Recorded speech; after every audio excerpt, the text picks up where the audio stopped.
Hello, everyone, and welcome to Career Makers, a TA Tech live production.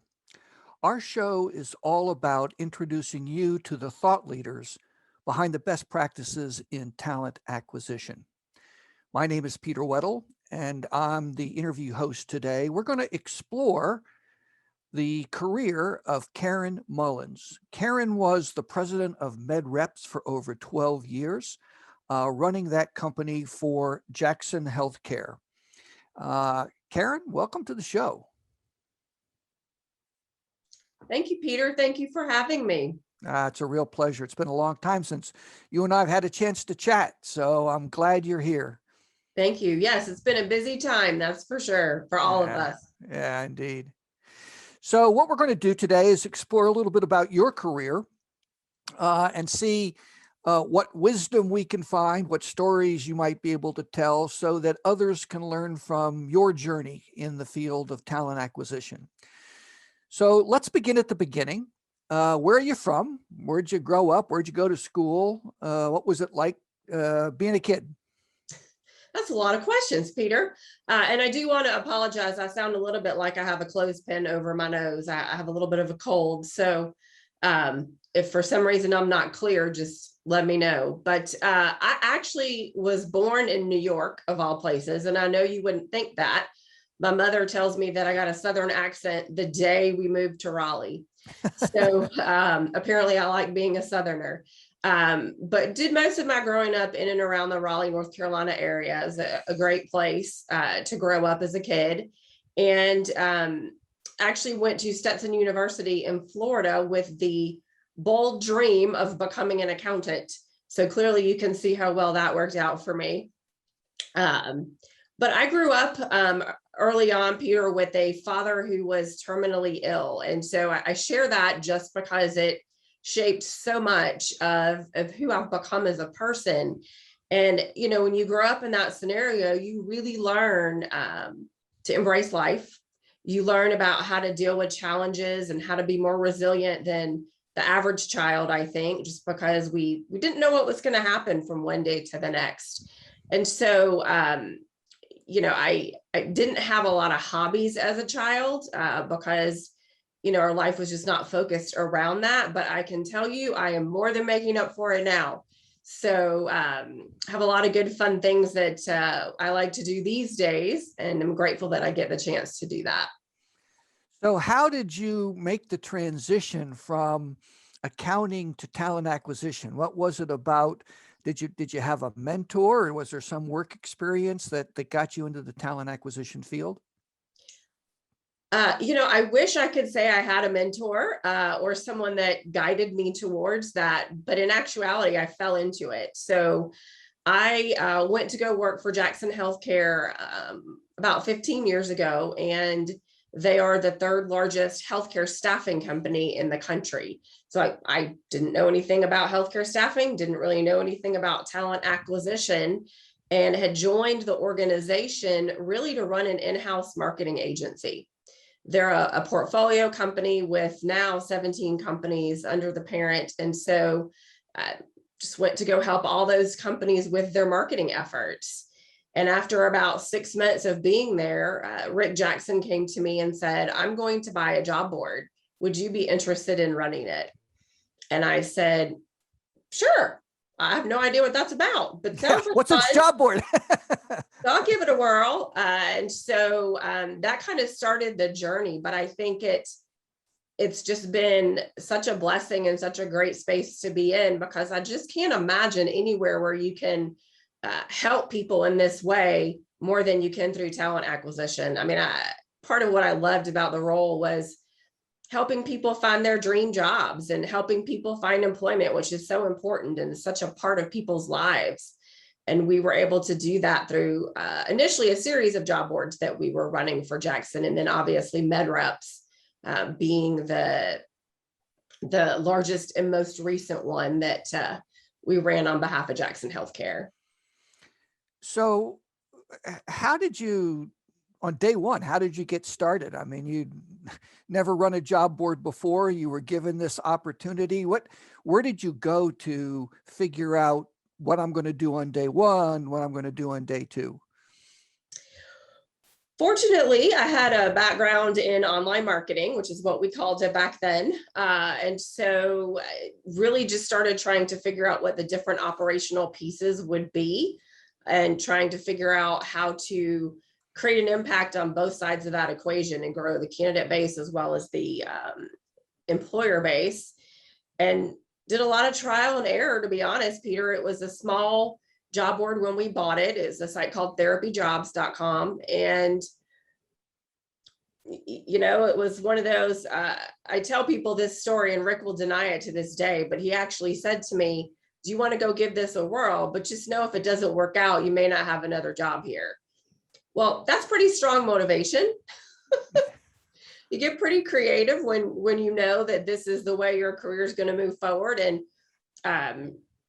now that 15 years have passed, I know that Rick probably didn't mean that in the kind of threatening way that it sounded. He really just meant to say, I really want you to be all in.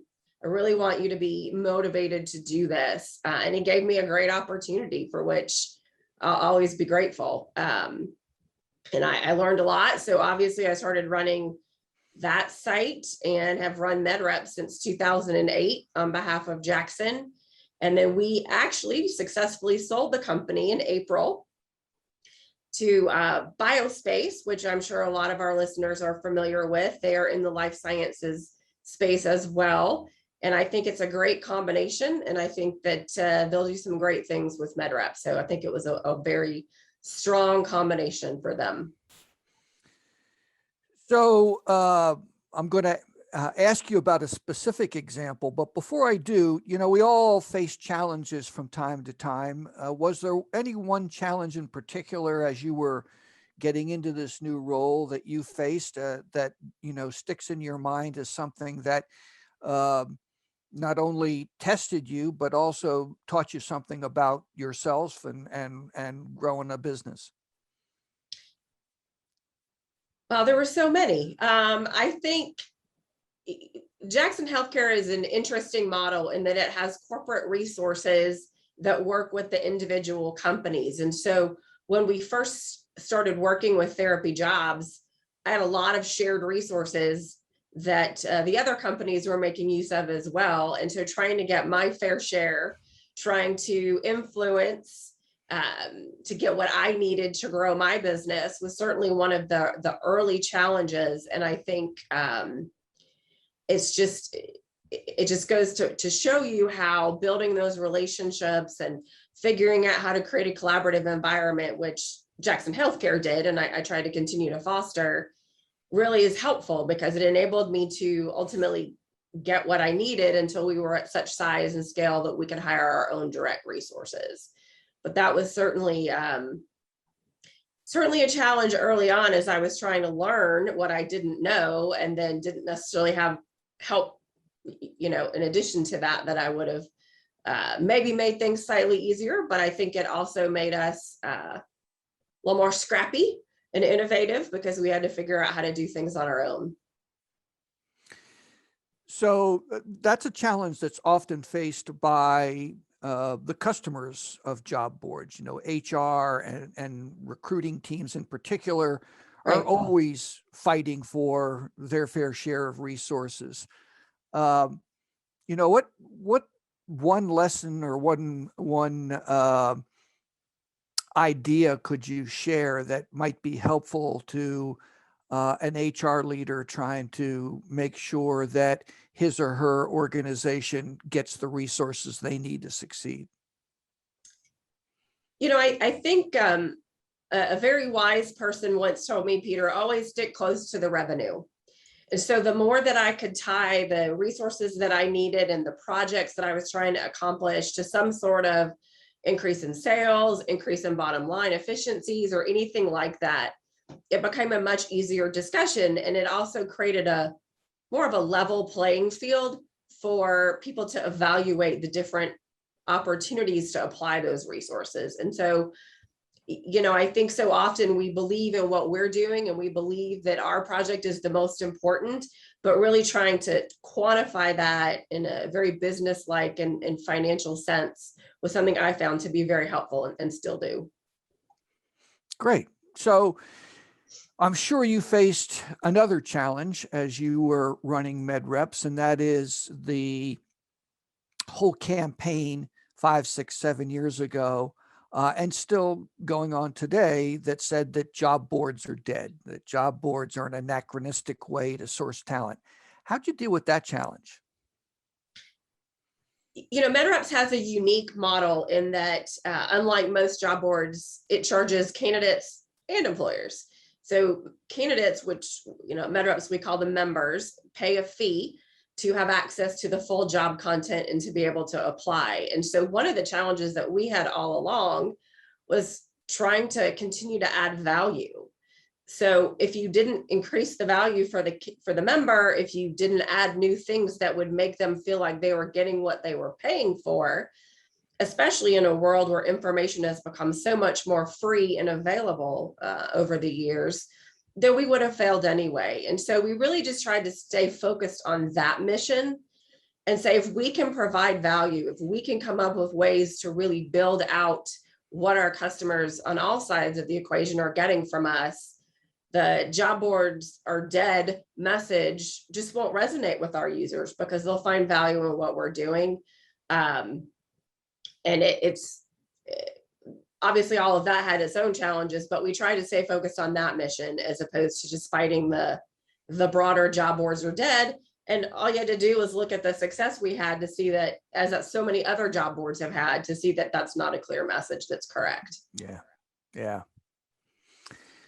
So let's look at the flip side. As you were working through these past 12 years, is there any one or two things that you're particularly proud of, an accomplishment or an achievement that you and your team were able to deliver that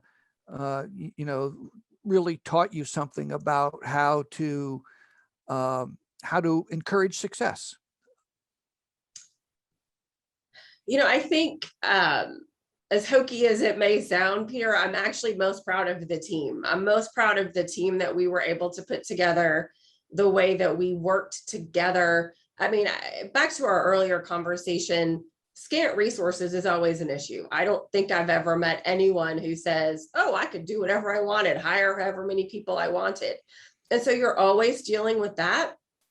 But when you can put together a team that really has that positive, motivated mindset, and they just want to jump in and do the best they can, that's a huge accomplishment from my perspective. We were a very small team, and I think had tremendous success in a lot of different ways. But I think building that team and really building the environment where they could thrive and they could grow in their career, even in a small space, is something that I'm very, very proud of. So in today's world, with what I call the great dropout, the lack of interest on the part of people to even apply for jobs, as well as the great resignation, people leaving companies. Any thoughts, any advice you care to share on how to first acquire a team, and then to build it, to build that sense of loyalty, that sense of commitment that really leads to success? That's a great question. And I think so much is different in post-COVID, not that we're post yet, but in this brave new world of COVID, where the opportunities to provide opportunities to your team is very different than it used to be. So we, as a MedReps team, started working from home and virtually, 4 years ago, because we thought that it was a great value for our associates. They could not stay in traffic. We live in Atlanta. I mean, anytime you don't have to get in Atlanta traffic, it's great. I worked very hard to try and create growth opportunities, learning opportunities for them. And in some cases, they weren't even something that was a part of our team. I just wanted to be able to make sure their career was going in the right direction. And I think if you truly focus on your associates as people, and you understand what motivates them, you understand where they want to go, you can add value to them in a way that makes them want to stay a part of the organization. Um, and in an organization like Jackson Healthcare, obviously they've done a tremendous job of trying to create a culture and a reputation for being a company that really values its associates. In biospace on the smaller scale, they have as well. So I think if you can put things forward that really help people see why your organization is going to help them get what they want, then they're more inclined to help you get what you want. And so, one of my favorite stories is a gentleman who worked for me for 14 years at Jackson, and started making beer on the side at home as a hobby. And I never had the heart to tell him I didn't like it, but he would always bring us some. And so about 4 years ago, he came to me and he said, I want to open a brewery. And that's probably against our moonlighting policy, isn't it? And I said, we'll figure it out. And we did. And now he is opening a second location. And so that had nothing to do with helping him grow at MedReps, but had everything to do with helping him grow his life and his passion. And so he stayed with me until he just couldn't do both things. That is a great story. So the whole idea, it would seem to me, I mean, there's been lots written and lots of commentary about the lack of loyalty these days among employees, but loyalty is a two-way street. Mm-hmm. And so it seems to me what you're saying is that it's really the employer's responsibility to take the first step to be loyal to its employees, to demonstrate its commitment to their career, their passions, their interests. That form of compensation, at least according to the research I've seen, may even be more important in attracting new talent than financial incentives. And what the company gets in return is not only retention, but not more importantly, but equally as important, it would seem to me, would be high performance, a commitment to really doing the best work they can. And referrals. I think, when you are looking for new talent, it's very helpful to have your top talent connect you to top talent that they know. And they're willing to do that if they feel like your needs are being met in whatever way is most important to you. So I think you're dead on with your ideas. But I also think there's some added value in addition to that, just by making sure that people feel comfortable and feel valued in the organization. So if you, well, let me say it this way. Knowing what you know today, what single piece of advice would you give your 21-year-old self as you were starting out in your career? Well, I'm only 22, Peter. I know. So it's just not a long line of experience, but I think the thing that I would tell myself, if I could have learned this back then, is that your path to success is probably and most likely not going to be linear. And what I mean by that is, when you start a job that you think is a great path for you and you want to move up in the organization and you think this is the direction you're going to go, that's not typically how it goes based off my experience and other folks that I've known. And so you may have to make a sideways lateral move. You may have to take a step backwards in order to get where you want. But I think knowing that, and knowing that if you're just open to different opportunities, if you're willing to take on new challenges, and if you really focus on being a lifelong learner, then you will find amazing opportunities are available to you, just maybe not in that linear kind of ladder-ish direction that you thought they would come in. So flexibility, which sounds like you would say is Yes. an important attribute for success. But do you, as you're moving left and right from time to time, even backwards, as you were saying, do you also need to have a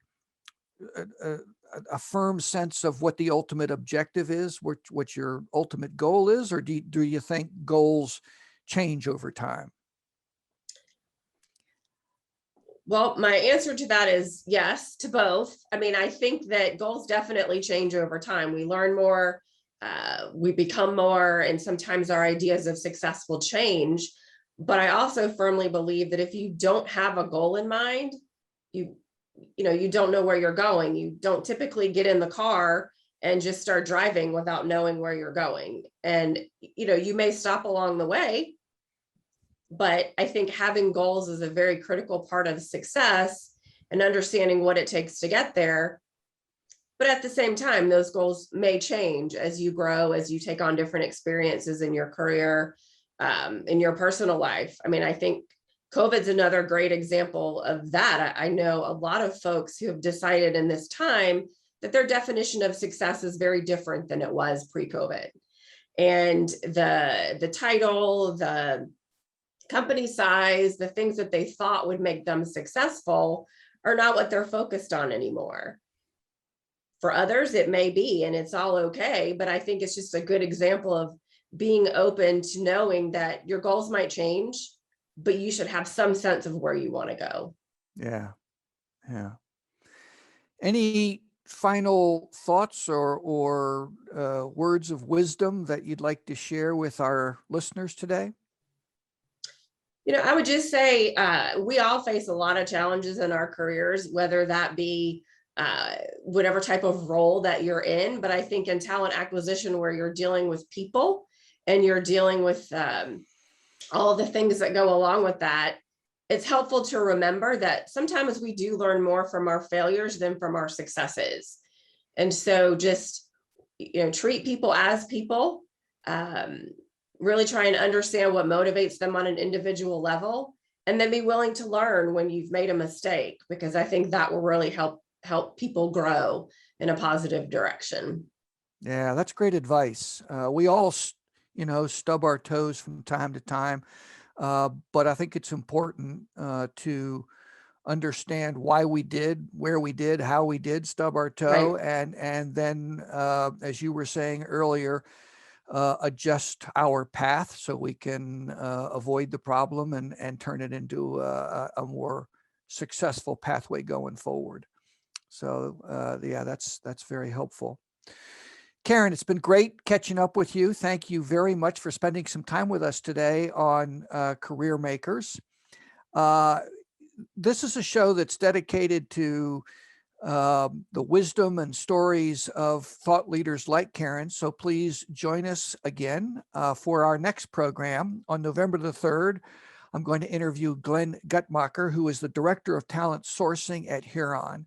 And all of our shows are recorded. So please join us at tatech.org/tatech-live. You can find the recordings there, including our recording with Karyn. Karyn, thanks very much for being here. Thank And you for having me. I hope we'll see each other in person again soon. I look forward to it, Peter. Take care now.